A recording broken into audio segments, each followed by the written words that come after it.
Chicago Bears family, take a deep breath, lean back, and really listen to this. Because somewhere in a Bleacher Report office, an analyst sat down at their keyboard and typed out a sentence that is about to absolutely ruin your afternoon. Are you ready for this? There is a major claim circulating right now that Chicago Bears defensive tackle Gervon Dexter Sr. is worth more than $25 million a year. Let that number sink into your mind for a second. $25 million per season. For a player who by his own coaching staff's blunt admission had the single worst get-off time tracked on the entire roster last year. Yes, you heard that exactly right. The absolute slowest reaction time off the snap in the building, and somehow analysts are lining his name up next to elite. Game-wrecking giants like Chris Jones and Dexter Lawrence. If your jaw just hit the floor, you are not alone. Buckle up, Bears fans, because we are about to break this entire situation wide open. We are going to separate the wild internet fantasy from the cold, hard reality and figure out whether the Bears front office is actually on the verge of making the absolute worst financial mistake of the Ryan Poles era, or if the internet has just completely lost its mind over a summer hot take that was never going to happen in the first place. Let's set the scene and look at how we got here. We are in the absolute dead zone of the NFL offseason. It is June, the quietest, most rumor-starved stretch of the football calendar. This is the exact time of year when bored analysts start typing increasingly wild, borderline fictional predictions just to get clicks and stir the pot. And on one of these slow news days, Bleacher Report's Mo Moton dropped a column that immediately set Bears Twitter completely on fire. The pitch seemed simple enough on the surface: get ahead of Gervon Dexter's looming free agency. Sign him to an extension right now before the open market drives his price tag through the roof.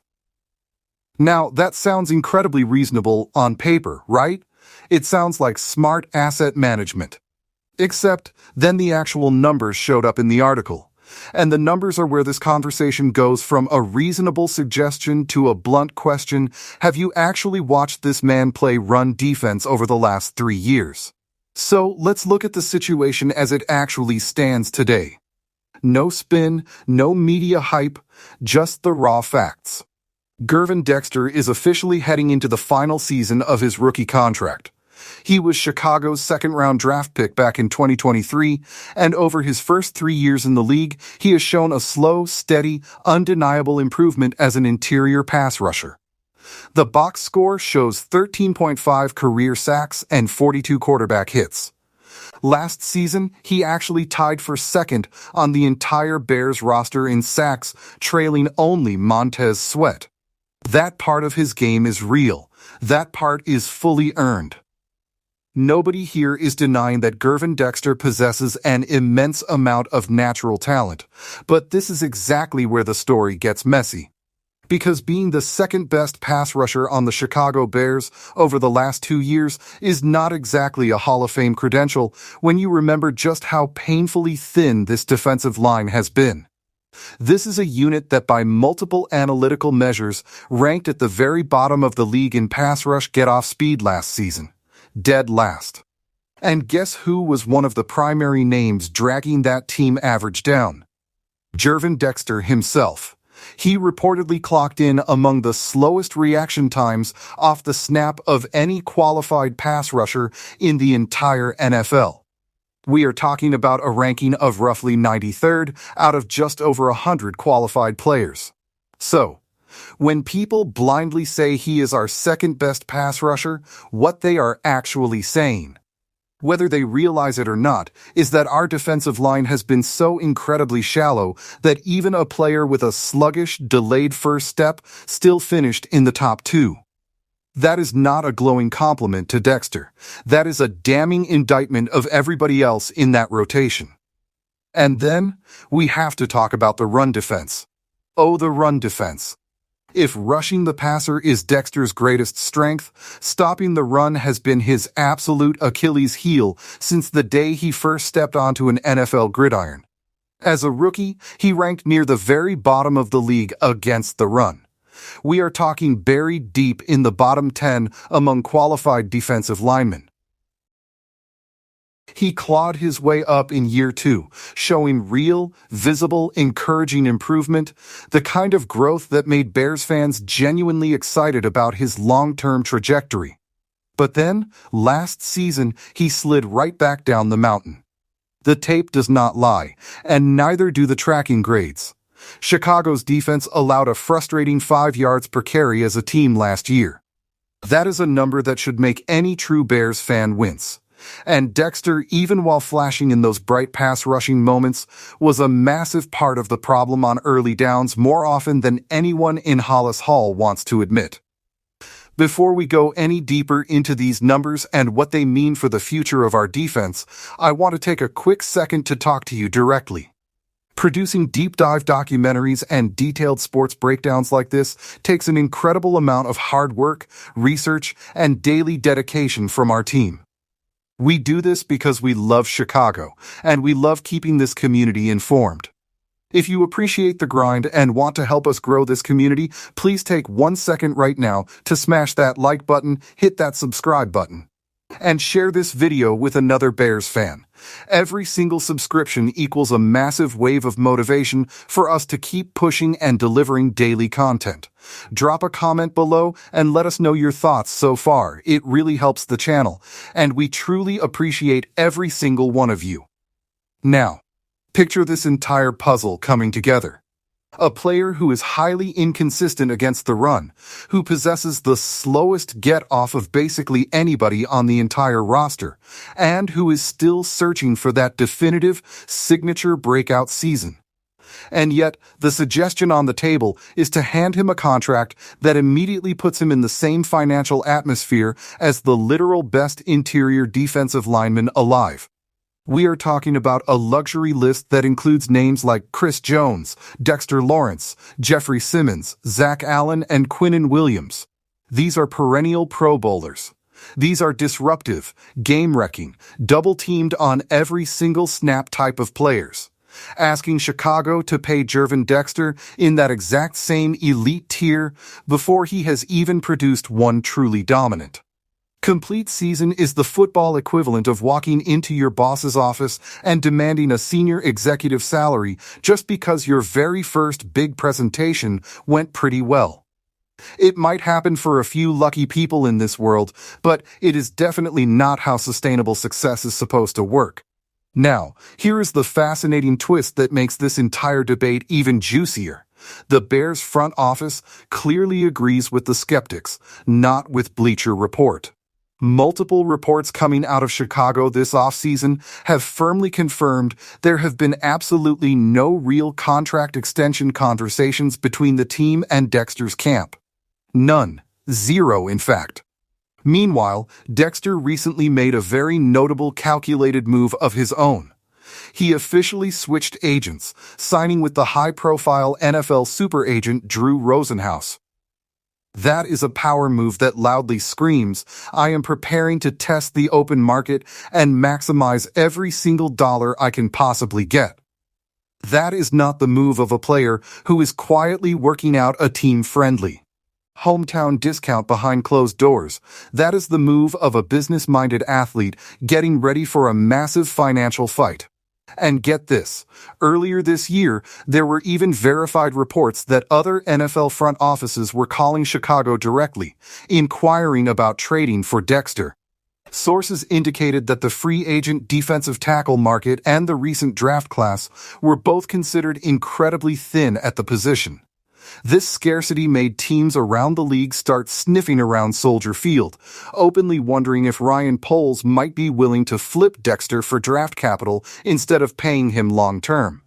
Chicago, by most accounts, shut those conversations down pretty quickly. They are not actively trying to trade him away. But they are also clearly not racing to lock him into a record-setting extension either. The translation here is simple. The Bears are doing exactly what smart, calculated teams do. They are watching, they are waiting. And they are letting this upcoming season be the ultimate deciding factor. Because here is the brutally honest truth at the center of all of this.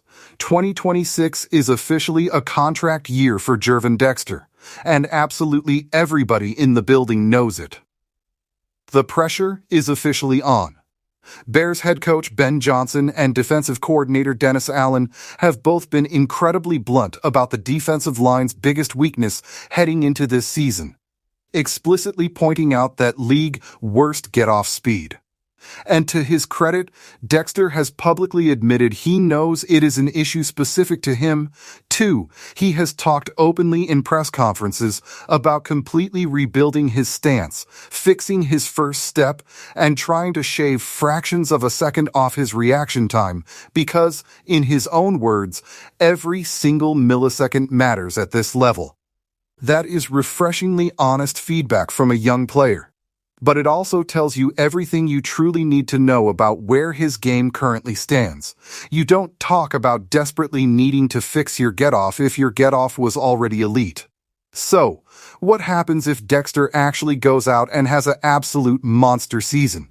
What if he suddenly racks up 7 or 8 sacks, becomes a genuinely disruptive force on early downs, and completely proves all the doubters wrong? Well then sure, the price tag conversation changes completely. And frankly, the Bears might end up kicking themselves for not locking him up sooner. Players who can consistently produce 5+ sacks as an interior defensive lineman are incredibly rare in today's NFL. They do not grow on trees. And if Dexter becomes one of those rare, reliable forces, some desperate team in need of a pass rush will absolutely overpay him in free agency. That is just how the league works. But the reality that he could get overpaid by a desperate team next spring, and the idea that he deserves a top 6 interior lineman contract right now, today, before he has proven it for a full healthy season, those are two completely different conversations. Right now, Bleacher Report seems to be having the second one, while the rest of the football world is still very much grounded in the first. Let's be crystal clear about something. Gervon Dexter is not a bad football player. It would be just as unfair to swing all the way to the other extreme and call him a bust. He is a solid, above-average interior pass rusher with real, traceable development across 3 seasons. At worst, he is a quality rotational piece. At best, he is a low-end starter who could absolutely justify a new contract somewhere in the neighborhood of $15 million a year if this season goes well. And in the current skyrocketing NFL salary cap environment, that would actually be a perfectly reasonable, team-friendly number for Chicago to consider. The problem here isn't Dexter. The problem is the wild suggestion that he is already a $25 million a year superstar when the tape, the analytical grades, and even his own coaching staff's public comments all say he simply hasn't gotten there yet. So, buckle up, Bears fans, because this contract situation is about to be one of the absolute biggest storylines of the entire 2026 season. Every single sack matters now. Every stuffed run matters now. Every single down is basically Gervon Dexter auditioning for either a long-term home here in Chicago or a massive payday somewhere else entirely.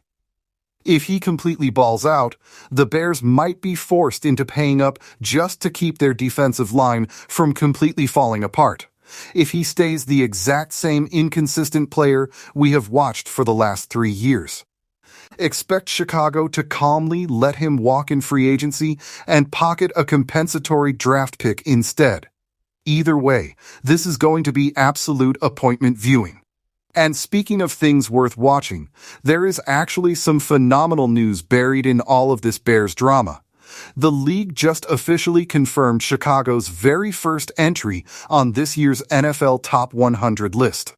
And it is a name every single Bears fan should be absolutely thrilled about. Edge rusher Montez Sweat has officially been voted the 91st best player in the entire National Football League, as ranked directly by his fellow players. Sweat is coming off a genuinely excellent bounce-back campaign: 10 sacks, 53 tackles, 13 tackles for loss, 3 forced fumbles, and an NFL leading total of turnovers forced strictly through quarterback pressure. His own head coach went completely out of his way this offseason to call it possibly the best overall season of Sweat's entire career, statistics aside. That is a massive, roaring vote of confidence from the man calling the shots on Sundays. Now for a bit of context, because this list can get a little chaotic every summer, the NFL Top 100 isn't some perfectly calculated analytics ranking. It is voted on entirely by the players themselves, submitted toward the tail end of the prior season, and revealed gradually all summer long. And because players obviously can't watch every single snap of every single game across the entire league, the list can get a little wonky. You will see a few too many quarterbacks crack the top 100 most years. And you will see respected veterans riding their past reputations a little further than their current season tape probably deserves. It is part of the charm, honestly, a raw snapshot of how players around the league actually perceive each other, warts and all. So, the real question heading into the rest of this countdown is simple. How many total Bears are going to make this year's list? Montez Sweat is officially in at number 91, kicking things off with a bang. But there is a highly realistic case for several more Chicago names to follow as the rankings continue rolling out daily over the coming weeks. Quarterback Caleb Williams has a real shot after his highly encouraging, developing sophomore campaign. Our offensive line cornerstones deserve incredibly strong consideration too, given how much stability they have consistently provided up front.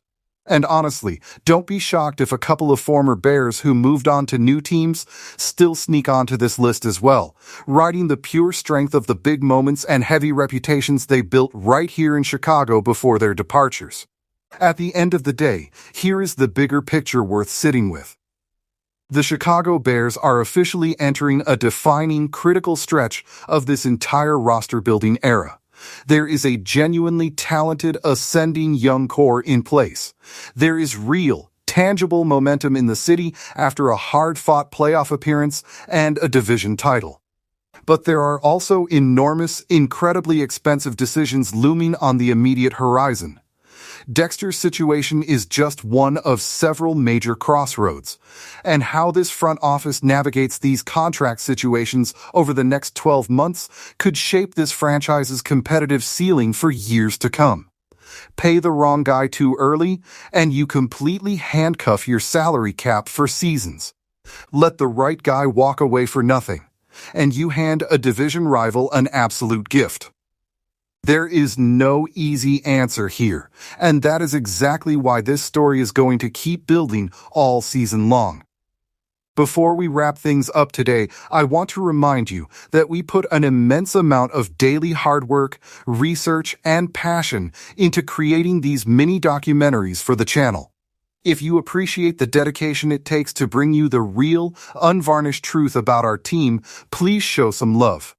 Take a moment right now to subscribe to the channel, hit that like button, share this video with your friends, and leave a detailed comment below. Your support is the entire engine that drives this channel forward. Down in the comments section right now, I want a straight, honest answer from you. Would you commit long-term big money to Gervon Dexter right now today, or do you let this entire contract year play out first before making any final decisions? Type a capital Y if you are ready to lock him up right now, or type a capital N if you are letting it ride. And while you are down there, drop your official prediction for how many total Bears players crack this year's NFL Top 100 list. I read every single comment, and I want to see your takes. Hit that subscribe button, turn on your notifications so you never miss a daily update, and we will see you in the very next video. Bear down, Chicago.